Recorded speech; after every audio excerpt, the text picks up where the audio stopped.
Hello everyone, আসসালামু আলাইকুম। শুভ সন্ধ্যা। কেমন আছেন? এই হলো আমার মেইন গেটের দরজা, আর এই দরজার সাথে আছে একটা জুতার বক্স। এই যে জুতার বক্স, আজকে পুরা ঘর পরিষ্কার পরিচ্ছন্ন করেছি। মেইন গেট দিয়ে ঢুকতে পাপোশের সাথে হলো এখানে একটা বাথরুম আছে। এই যে বাথরুম, এটা ছোট রুমের সাথে কমন বাথরুম। এই যে এখন এখানে ছোট করে একটা রুম আছে, শুধু একটা ফ্যান আর একটা সেমি বক্স খাট ফালাইছি, এই যে যেন কোনো গেস্ট আসলে থাকতে পারে এই জন্য। এই তো এটা হলো একটা ছোট মানে রুম। রুম থেকে বের হয়ে যেতে যেতে হলো আমার এই যে মেইন বেডরুম গুলার গলি, এই যে মেইন বেডরুম গুলার গলি। তার আগে হলো এদিক দিয়ে আরেকটা দরজা আছে, মানে ড্রয়িং রুমের সাথে এখানে আরেকটা দরজা, ওদিক দিয়ে আরেকটা দরজা আছে ওই পাশ দিয়ে। এটা হলো সেই প্রিয় ড্রয়িং রুম আমার, একদম নিজে হাতে গুছানো। এই যে ক্যানভাস গুলো পর্যন্ত আমি লাগিয়েছি। আগে আগে ম্যাচিং ছিল, এখন ম্যাচিংটা অন্য রুমে দিয়ে ফেলেছি। এটা হলো আমার সেই নতুন বাসা, যে বাসা থেকে আমি এখন শিফট করেছি এই বাসায়। আমার এই কর্নার সোফার সাথে একটা কর্নার শোকেজও দিয়েছি, কর্নার দিয়েছি। এই যে এখানে টিভিটা এখন ডেকে রেখেছি, আজকে মুছে পরিষ্কার করেছি তো তাই। এই যে এই হলো আমার প্রিয়, আর আমার এই কর্নারের সাথে এটা হলো আমার সেন্টার টেবিলটা, একদম মানে কলসি দিয়ে ডিজাইন করা। আমার এত পছন্দ হয়েছে সেন্টার টেবিলটা আমার। এই যে আর এটা হলো আগেকার একটা পুরানো বিল্ডিং, যার কারণে বাসাটা মোজাইক, টাইলস নাই, তবে টাইলস থেকে মোজাইক অনেক ভালো লাগে আমার কাছে। এই যে আমাদের বাবুর খেলনা, আমার ছেলের হোন্ডার হেলমেট। এই যে আমার এই কর্নারটা ওইখানে আটে নাই, জায়গা হয় নাই, তাই আমি কর্নারটা এক সাইডে রেখেছি ডিভাইনের সাথে। আর ডিভাইনটা দরজার এক সাইডে, আর কর্নারটা আরেকটা কোনা মানে সোফার কর্নারে আরেকটা এখান দিয়ে রাখছি। আর ওই গলির সাথেই হলো আমার সেই পছন্দের একটা ডাইনিং রুম। এই যে ডাইনিংটা আমি দেয়ালের সাথে দিয়েছি। এই যে এই হলো আমার ডাইনিং, এত একটা পছন্দের ডাইনিং আমার। এই যে এই ফুলগুলো এত সুন্দর, তবে ডাইনিং এর সাথে যে চেয়ারের কম্বিনেশনটা এত সুন্দর করতে পারিনি, কিছুই করার নাই, যে সেটের সাথে যে চেয়ার করেছে সেটাই কিনেছি। এই যে আমার চেয়ারের ডিজাইন গুলো বার্নিশ করাতে হবে, আমি একদম যেটা কালার ছিল ওই কালারটাই নিয়ে চলে আসছি। আর বার্নিশ করানো হয়নি আমার এখনো। এই যে আমি এক সাইড করে দিয়েছি, কারণ মাঝখানে দিলে জায়গাটা অনেক নষ্ট হয়, তাই একটা সাইড দিয়েছি। আমরা তো 4-5 জন সদস্য, 4টা 5টা চেয়ার ঘুরিয়ে বসলেই হয়। আর এখানে ডাইনিং টেবিলে আমি একটা ফুডসের ক্যানভাস লাগাইছি। আর একটা শোকেস আমি ড্রয়িং রুমে দিয়েছি, আর একটা শোকেস মানে ওয়াল শোকেস আমি ডাইনিং টেবিলের সাথে দিয়েছি। আর এটা হলো আবার বিশাল একটা জানালা, পর্দা দিয়ে। আর এই জানলা দিয়ে অরোরা হসপিটাল, ইসলামিয়া হসপিটাল সব দেখা যায়। আর এই তো এটা হলো আমার প্রিয় প্রিয় একটা শোকে সরি প্রিয় একটা দোপালার ফ্রিজ। আর আমার এই দোপালার ফ্রিজটা আমার খুবই পছন্দের, আর যেহেতু এখন কোরবানির মাংস দিয়ে ভরপুর। এই যে একদম জায়গা নেই কারো ফ্রিজে, কোনো প্রকারের জায়গা থাকে না আমি মনে করি, শুধু আমার কেন কারোই না। তো সেম কালার ফ্রিজের সাথে ম্যাচিং। এই তো আমি একটা ওয়াশিং মেশিন নিয়েছি, এই যে সেম মানে আমার ফ্রিজটার কালার আর ওয়াশিং মেশিনের কালার একদম সেম, একেবারে সেম কালারে নিয়েছি, একটু ঢেকে রেখেছি, ময়লা পড়ে যায় এই জন্য। আর এই তো এখান দিয়ে আমার পানি ফিল্টারটা লাগিয়েছি মেশিনের সাথে। অনেক মজা এই পানি ফিল্টারের মেশিনটা, ইন্ডিয়ান বাইরের, এটা দাম 35,000 টাকা।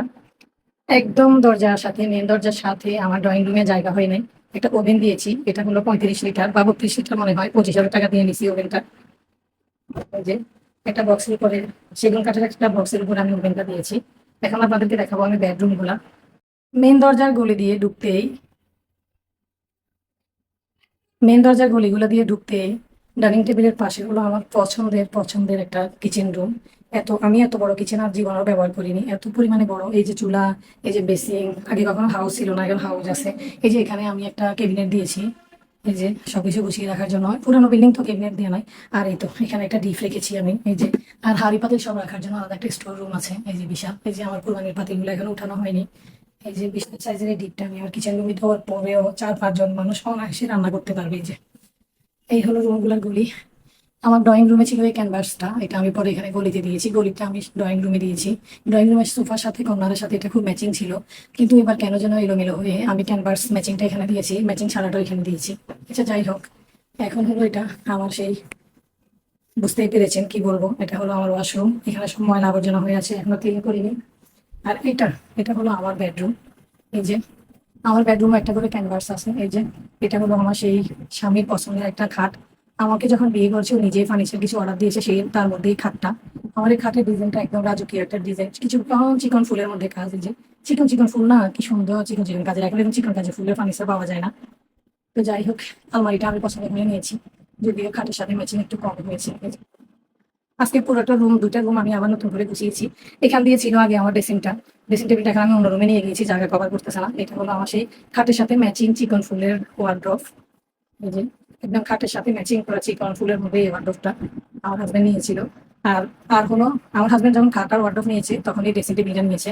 একেবারে সেম ফুলের কাজের মধ্যে চিকন একদম, মানে ফুলের সাথে খাটে ফুলের সাথে ওয়ার্ড্রফ ড্রেসিং টেবিল এগুলো একদম ম্যাচিং ম্যাচিং নিয়েছে। ওর রুচি অনেক সুন্দর, আমার থেকেও সুন্দর। আজকে আমার ড্রেসিংটা আমি অন্য রুমে নিয়ে গেছি, আর এখানে আমি এই যে আরেকটা ড্রেসিং টেবিল দিয়েছি। এই যে এটা হলো আমার বেডরুম। আমার প্রিয় স্বামী আমার সাথে ঘুমায় আমার এই বেডরুমে। ও এরকম গুছানো বেডরুম অনেক পছন্দ করে। রাত বাজে 9:30, মাত্র আমি ঘর গুছিয়ে মুছে পরিষ্কার করে ফ্রি হয়েছি। আমার কাজের বুয়া ছুটিতে আছে, গ্রামের বাড়িতে গিয়েছে। এখন আমার বেডরুমের সাথে যে বারান্দাটা সেটা দেখাবো। এই যে আমার বারান্দাটা খুব প্রাণপ্রিয় একটা বারান্দা। এই যে বিশাল, মানে একটা রুমের সমান। আগে মেশিনটা আমার বেডরুমে ছিল, আজকে মেশিনটা আমি বাইরে নিয়ে আসছি। এখানে লাইন করা আছে, পা মেশিন যেহেতু মোটর দিয়ে চালাই, এখানে লাইন করা আছে এই জন্য। আর এই রুমটার মধ্যে মানে বারান্দার মধ্যে পর্দা দেওয়ারও সিস্টেম আছে, আমি পর্দা দিয়েছি, মানুষ দেখা যায়। আর এখানে একটা ক্যাবিনেট দিয়েছি। এই যে আরেকটা রুম দেখাবো, চলেন ভাই।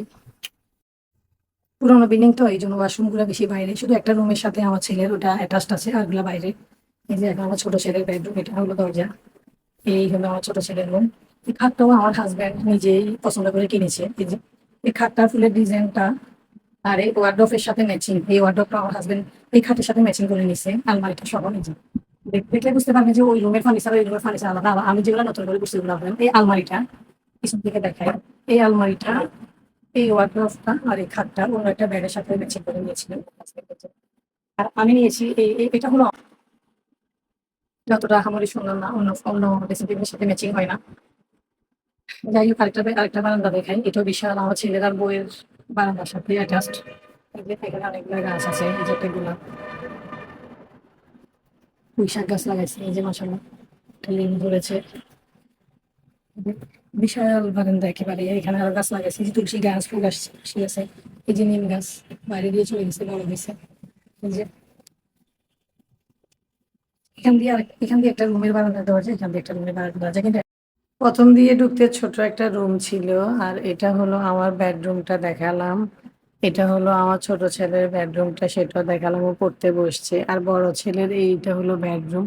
এই যে এত সুন্দর জানালা দিয়ে রোদ আসে, একদম রোদের জন্য কোনো লাইট ইউজ করতে হয় না। তা আমাদের প্রতিটা বেডরুমে একটা করে ক্যানভাস দেওয়া আছে। এই যে এই বেডরুমটাতে একটা করে ক্যানভাস দেওয়া, প্রতি বেডরুমে খাটের উপর দিয়ে দিয়ে একটা করে ক্যানভাস লাগিয়েছি। আর এই যে প্রতিটা ফার্নিচার আমরা অর্ডার দিয়ে নিয়েছি, মানে অর্ডার দেওয়ার পরে ডিজাইন দেওয়ার পরে ওনারা বানিয়ে দিয়েছে এরকম আর কি। এই যে সে দিয়ে এই আছে ডিজাইন হলো ড্রেসিং টেবিল। আর এটা হলো জালমারিটা। আর ওরা এখানে বসার জন্য একটা সোফা দিয়েছে। আর এখান দিয়ে অল্প কিছু ক্যানভাস দিছে, মাশাআল্লাহ একদম সুন্দর হয়েছে। পুরোটা রুম, এটা আমার বড় ছেলে রুম। করছে কিনা জানি না, বাড়ি থেকে আসছে। টাটা, বাই বাই, আল্লাহ হাফেজ, দেখা হবে নেক্সট ব্লগে। কেমন লাগলো আমার বাসাটা অবশ্যই কমেন্টে বলবেন।